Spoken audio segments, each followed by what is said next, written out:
Welcome to the Reluctant Priestess podcast. I'm your host, Hannah Goldberg, and this is your space to explore the weird, woo-woo, and sublime world of spirit in a grounded and playful way.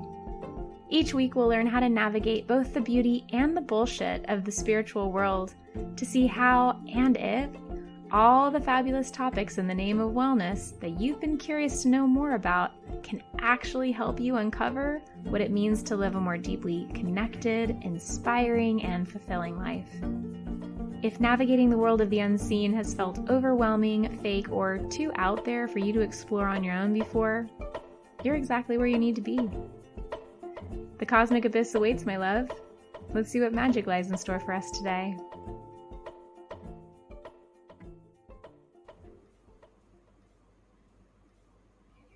Hi, loves. Welcome. It is such a beautiful day right now in Bali. I mean, yes, it's like paradise, and so every day is supposed to kind of be beautiful, and in a way it really truly is, even when it's kind of gross and rainy. But the reality is today is beautiful. I woke up to the sounds of rain on the roof and the wind blowing through the trees, and it was so perfect. That's my favorite way to wake up. Well, not my favorite, but one of my favorites. Just the sound of nature just doing its thing. And there are birds right now in the background, and it's just really lovely. Bali's getting so busy. Wow. I've only ever experienced it in COVID times, and it was dead, and I could tell that the entire island had really suffered from the pandemic and tourism being its main way of making money. I could tell because being in Costa Rica, everything was pretty much fine and running according to how it was when I was there early in 2021, because there were so many people that were still coming in and escaping the pandemic to go to Costa Rica. But in Bali, almost no one was coming, and there were so many businesses that were closed. And it's so funny because now there's traffic, which I fucking hate. It was so funny. I have a friend who he's lived here for several years, and he's amazing. And he's like, I can't wait for the traffic to start up again. It'll be great. It means that Bali's back to where it was before. It's getting there. And I'm just sitting there I got to get the hell out of here. This is awful. I already did that for 20 years in Washington, D.C. And before that, my family was in LA, so I don't want to have anything to do with traffic. So luckily, I've had about a year of driving on the motorbike to be able to navigate things a little bit more fluidly, and I feel more confident to be able to navigate and circumvent all of the bullshit. But my God, it's getting busy now. There are shops that were closed for almost the entire year that I've been here, and now they're opening, and I'm like, whoa, what's that store? That's new. And it's just really, really wild. Oh my gosh, so much traffic. I'm really not used to it, but it's good. I'm happy for the island of Bali. Bali's given me so much. I'm really hoping that so much can be brought back and infused to the island to support all the people who've really struggled here. So it's good, but I am definitely ready for my next adventure. I wish that I felt the call to stay in Bali. It rationally makes sense, but as we know, sometimes moving in a logical way just doesn't make sense. All right, I've got the bird chirping in the background to remind me, yeah, it doesn't. It rationally makes sense to stay here. I have community here now. I have friends who know people who could get me a job, if I were able to get my long-term residency visa, all of these things. And my heart is saying it's time to go. And when that happens, we have to heed the call. I have found from years of not heeding the call. And so, yeah, I'm excited because I'm getting ready for my next adventure. In a couple months, I'll be leaving the island, which feels bittersweet, but I know I'll be back. So that's a beautiful thing to know in my heart. I don't know when, I don't know for how long, but I know that I'll be back. Bali is like a beautiful and has been a beautiful home for me. And there's so many amazing, amazing people here, inspiring people, creative people who I feel such kinship for. So I feel really grateful and a little bit sad and also really ready in my heart for the next thing. As that starts to solidify and coagulate a little bit more, I'll be happy to share what's coming up with that. But I'm excited. So much shifting. Can you feel it? Can you feel it wherever you are? Like there's shifting happening, massive shifting happening in the world. And we can look at the astrology to see what's going on with that, because as above, so below, we can look at all of that. That's one way. And if that's not your jam, you can just look within and just say, wow, I can feel that there's a lot of new energy happening right now, because there really, really is. Not just here, but everywhere. So I invite you to tap into that and like take a few moments just to observe your surroundings and see what's going on, because the world is massively shifting right now. And sometimes it feels like it has to get darker before we feel the light again. I know that I wanted to do an interview today, and that's what I had originally planned to upload. And literally as soon as I made an announcement on social media about like next week, I'm going to start with the interviews, I got a huge download of something that's been multiple years in the making. And it's something I'm completely obsessed with and excited by. And it really felt important to still put this out there first, because it is going to impact all of the interviews and how I decide to move forward in my business and my mentorship and transformational embodiment space. And that's about the archetypes. I've been wanting to talk about archetypes for so long. Archetypes are my freaking jam.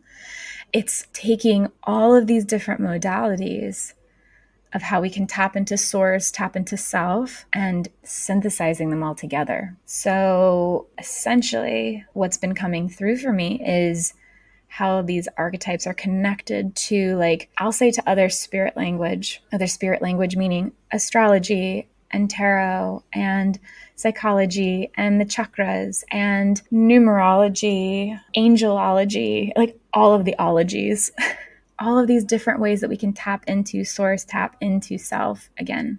The archetypes really lead it for me. So for those of you who are unfamiliar, archetypes are basically just like aspects of self that we can tap into at any point in time. So they're really connected to mythology and psychology, just to begin. So for instance, in ancient cultures and mythological pantheons around the world, we have gods and goddesses. And each of those is essentially an archetype. So we have the mother archetype, we have the father archetype, we have the child archetype, we have the warrior archetype. We have all of these different aspects that we are able to connect to and tap into. And in the ancient times and in contemporary times too, we can tap into those energies and pray to them, worship them, whatever, and call on those aspects that live within ourselves. As psychology became prevalent in the early 1900s, at the turn of the 20th century, all of that started to get wrapped in together. And especially Carl Jung's work really tapped into the archetypes. I feel like that's where it became much more popular. And he was really obsessed with mysticism and really into something that was not rational or logical, but was God, was source energy. And he connected the archetypes with astrology. And so our basic understanding of Western astrology today is based on the work that Jung did. And if you have any other curiosities about astrology, you can go back and listen to those episodes from a few weeks back, because I touch on this just a little bit.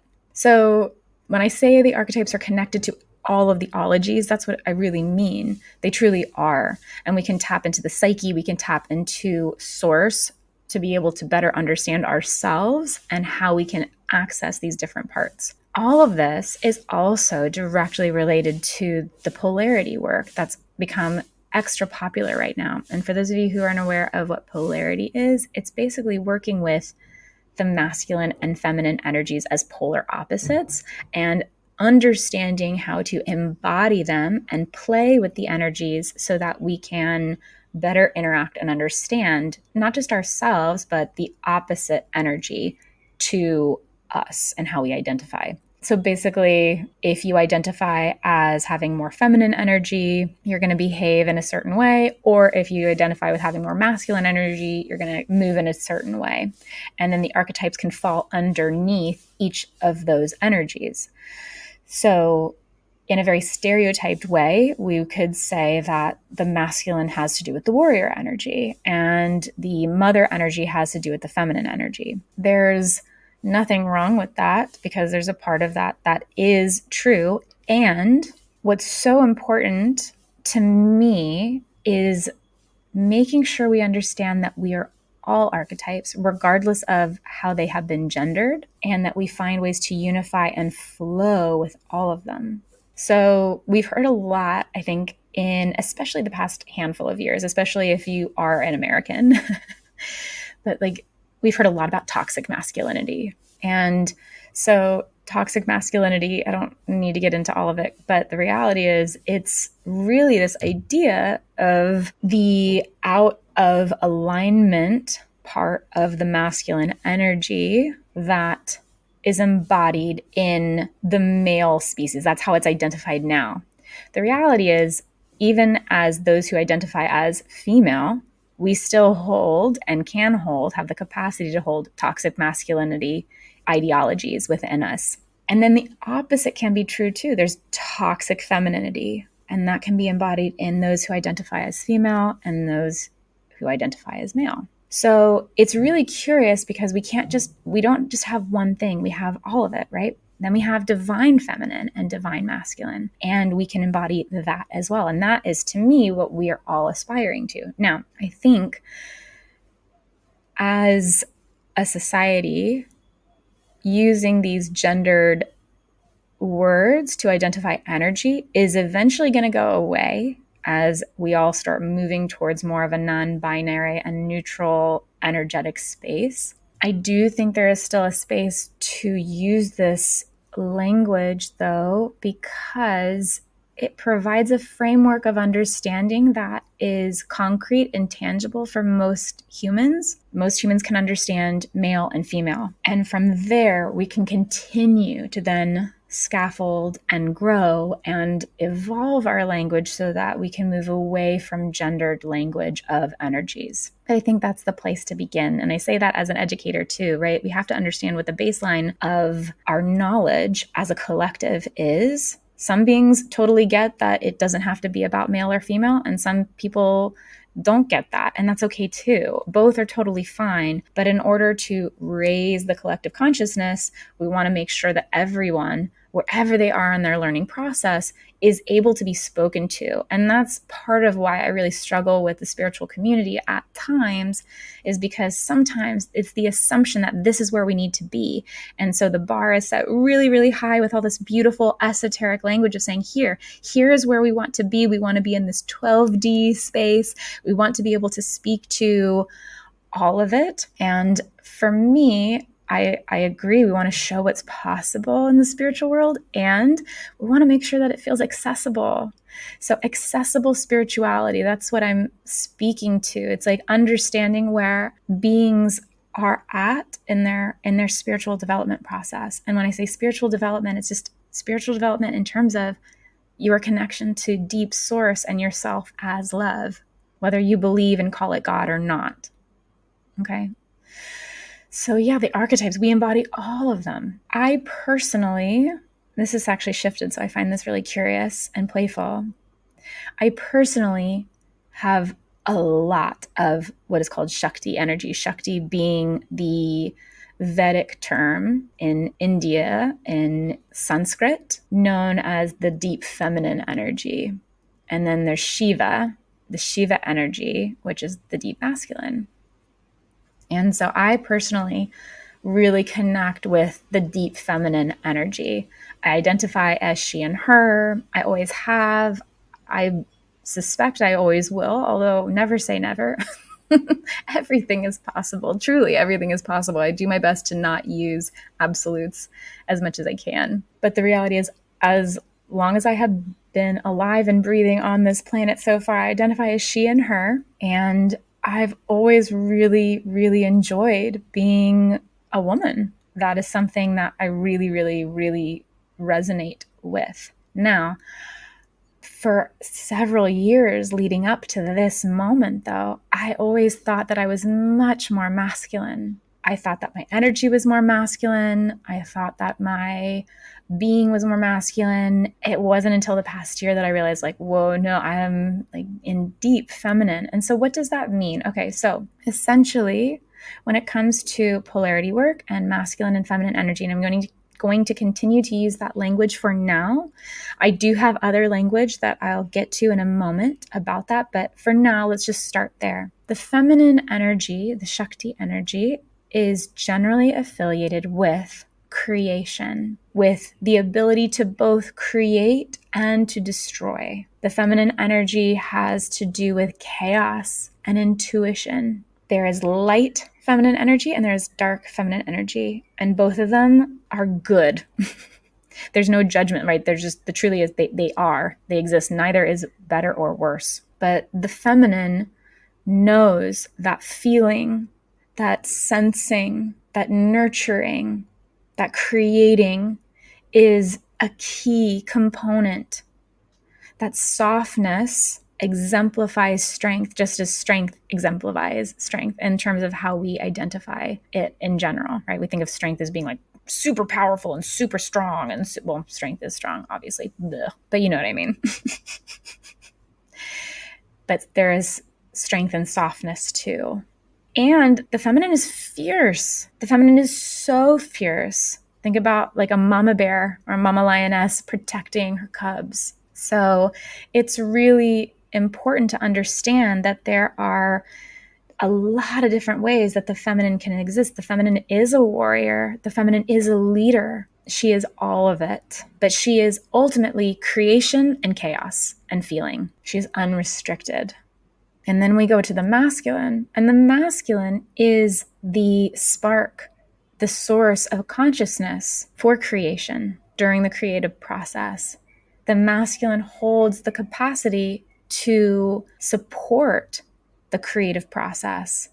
There's more form in the masculine energy. There's more logic in the masculine energy. The masculine desires to move from a space that is affiliated more with mental ability rather than pure emotion. However, masculine energy has a lot of respect and deep reverence, deep love and appreciation for the feminine capacity to be emotional, to create, to be chaotic. And he holds the space for her to do that. One of my favorite myths is a Hindu myth with Kali and with Shiva. And Shiva is the god of death and destruction and rebirth. And Kali is a creation goddess, and she's chaos incarnate, like dark source mother energy. She's a warrior. She's a little bloodthirsty. But basically, in this myth, she has defeated a demon by chopping off his head and drinking its blood so that it doesn't spill on the ground, because every time the blood spills on the ground, a new head pops up. And so in order to destroy the demon, she has to drink the blood. And she's gone completely wild, right? And all of a sudden, as soon as she destroys the demons, she starts dancing, and dancing out of control. It's like wild, ecstatic, intense dancing.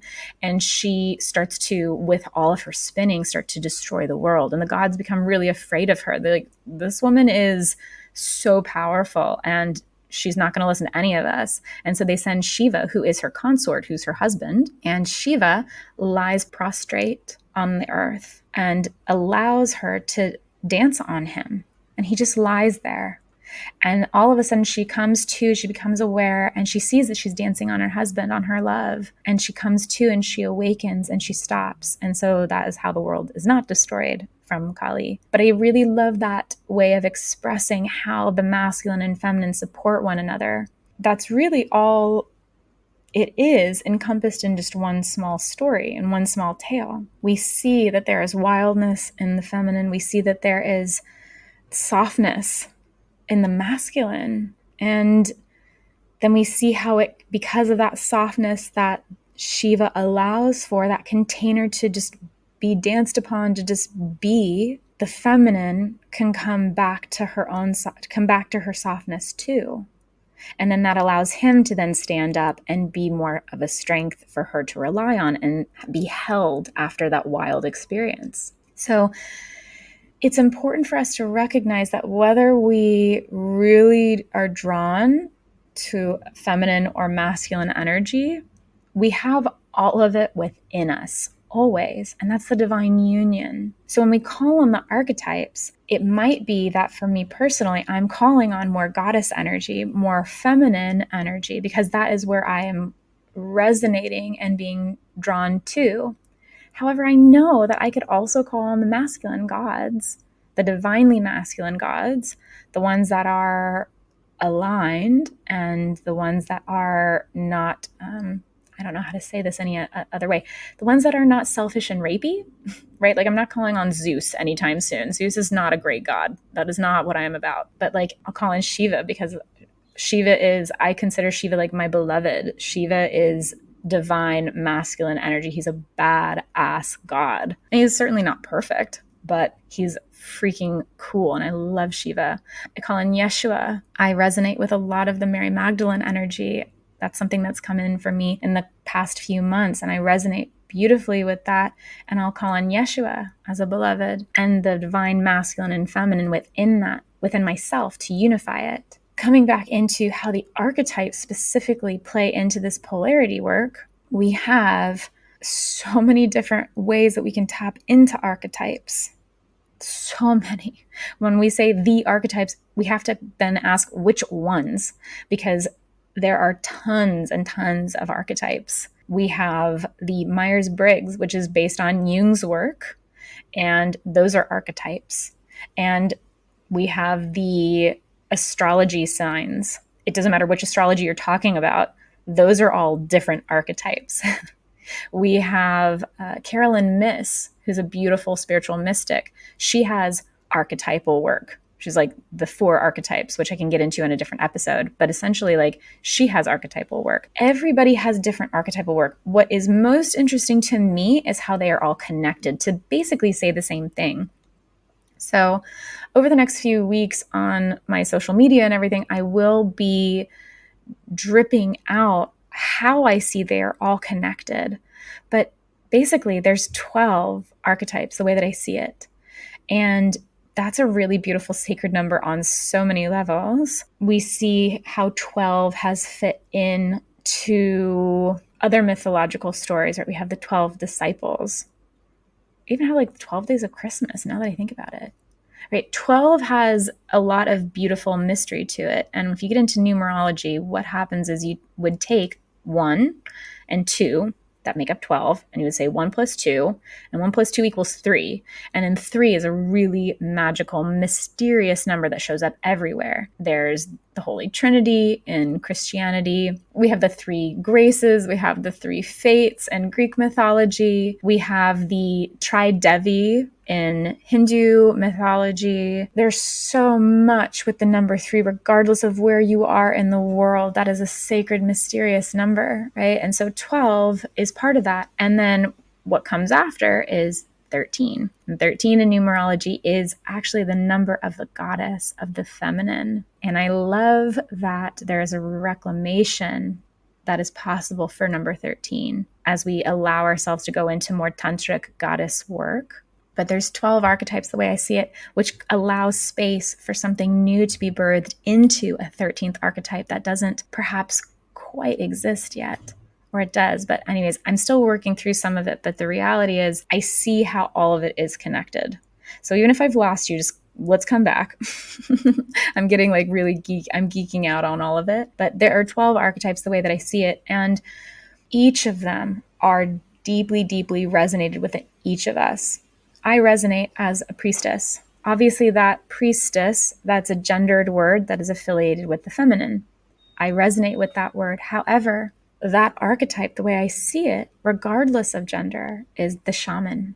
The shaman being that person who is deeply connected to source and connects the community through ritual, through prayer to source. So it's a very externally focused role in supporting the collective consciousness to raise. That's a different archetype, the shaman, from the oracle.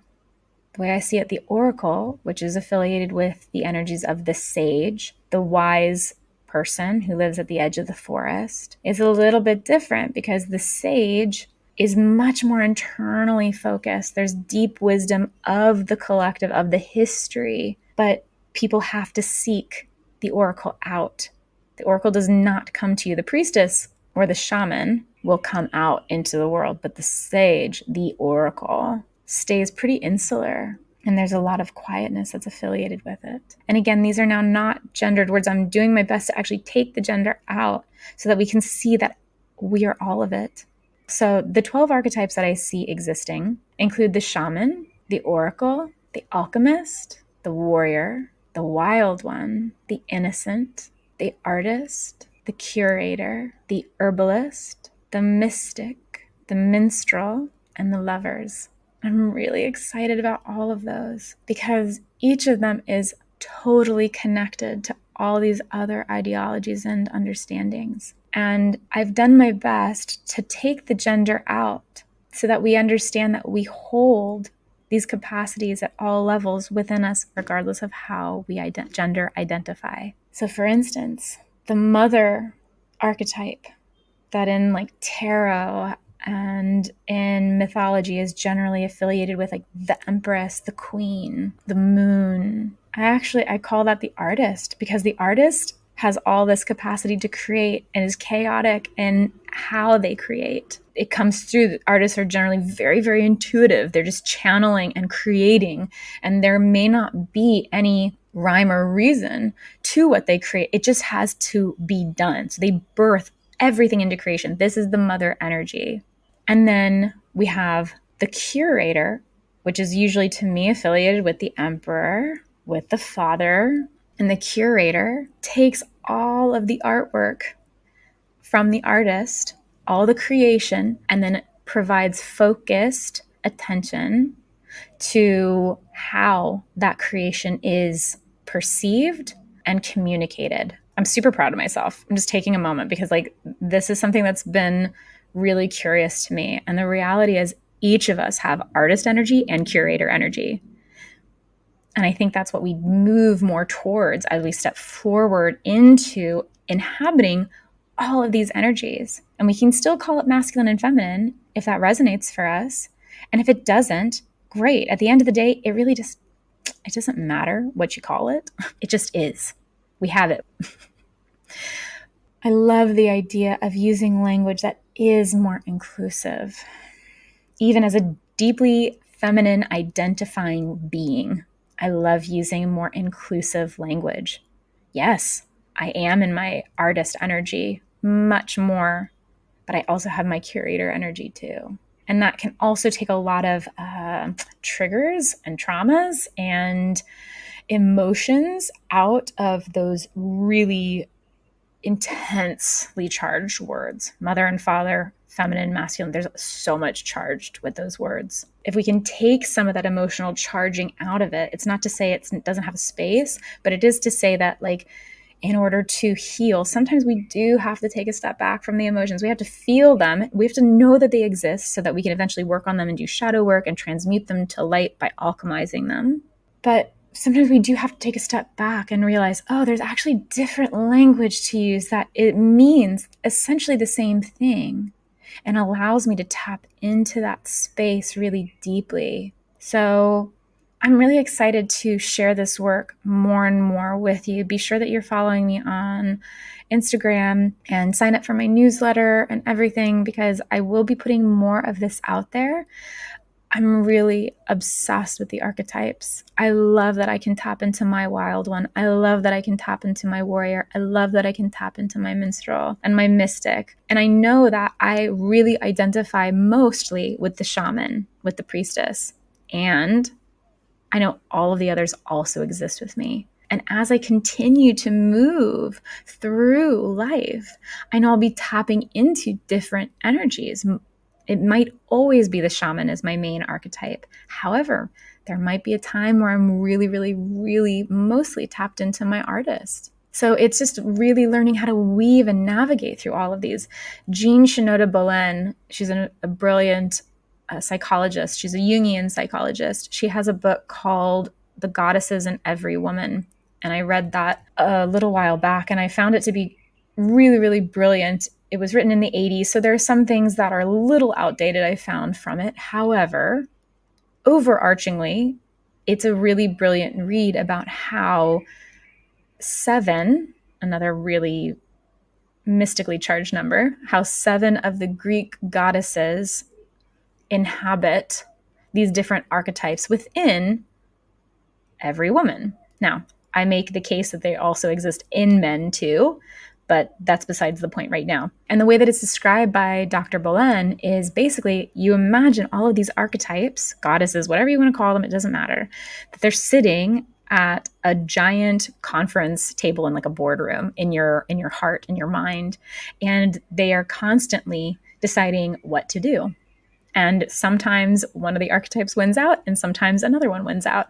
So there might be times where, using this example of the goddesses as archetype, where Athena, the goddess of rational reason and strategy, she might win out against a really wild Artemis who wants to kind of like fight about it and like be really action oriented in doing something. And then sometimes Aphrodite might win out and sensuality and lust and playfulness comes in. And maybe one of them usually rules most of the time, right? The chair of the board of all the archetypes that are within you. So you might identify with one more than another. I know for me, out of the Greek goddesses, actually, it's shifted. It's shifted a little. Curious. I'm like processing this now as I'm saying it. In general, I really, really, really resonate with Artemis. Artemis has always been kind of like my patron goddess. But Aphrodite's been coming in a lot more too. And actually Persephone. Persephone I see her as a really alchemized goddess because she's both maiden and then she travels into the underworld and she's then the goddess of darkness and the queen of darkness, married to Hades. Yeah, anyways, that's mythology. It is all related though. I can literally talk about all of this for hours, and the way that I flow between all of it, as you can probably tell, it can feel chaotic. That's a lot of Shakti. That's a lot of Shakti.